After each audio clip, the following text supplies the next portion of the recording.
প্রিয় শিক্ষার্থীবৃন্দ, তোমরা যারা এবছর প্রাথমিক বৃত্তি পরীক্ষায় অংশগ্রহণ করবে তোমাদের জন্য শুভকামনা। আমি মোহাম্মদ হাফিজুল ওয়ারেস, তোমাদের এই বিষয়ে আমি গাইডলাইন দিচ্ছি। তোমরা জানো এবছরের সিলেবাস হচ্ছে তোমরা মোট পরীক্ষা দিতে হবে 400 নম্বরে।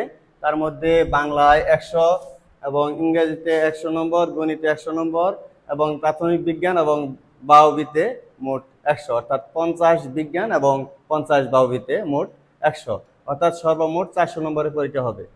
তো এই হলো আজকে মোটামুটি আমি তোমাদের গণিত সম্পর্কে, সিলেবাস সম্পর্কে ধারণা দেবো এবং গণিতের অন্যান্য যে বিষয়গুলো আমরা আজকে শুরু করতে যাচ্ছি। তো প্রথমে আমি গণিত সম্পর্কে যেটা বলবো, আমাদের সবাই যেটা দেখে আমরা ভয় পাই সেটা হলো বহু নির্বাচনী। অর্থাৎ বহু নির্বাচনী আমরা এক কথায় যাকে আমরা অনেকে টিক চিহ্ন বলে থাকি বা অবজেক্টিভ বলে থাকি, সেই বহু নির্বাচনী প্রশ্ন 10টি প্রশ্ন থাকবে। এই 10টি প্রশ্ন থেকে তোমাদের 10টি উত্তর দিতে হবে, অর্থাৎ প্রতি প্রশ্নের মান 1 করে, অর্থাৎ 10টি প্রশ্নের মান সর্বমোট 10 নম্বর এখানে দেওয়া আছে। দেখো তোমরা এর পরবর্তীতে শূন্যস্থান পূরণ থাকবে। দেখো 10টি প্রশ্ন থাকবে এবং 10টির উত্তর দিতে হবে।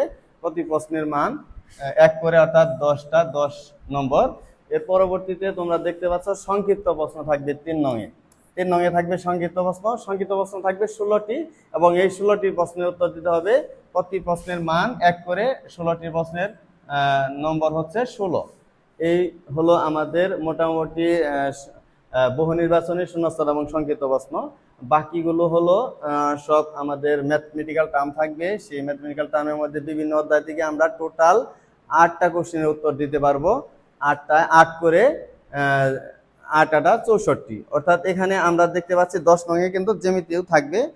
জ্যামিতি সহ টোটাল 4 থেকে 11 নং, মোট 8টি কোশ্চেনের উত্তর দেব। এ হলো মোটামুটি আমাদের সিলেবাস। এবারে আমি তোমাদেরকে অন্যান্য অংশ পার্ট বাই পার্ট দেখাবো। তোমরা আশা করি আমার ক্লাসগুলো দেখবে। সবাইকে ধন্যবাদ। আসসালামু আলাইকুম।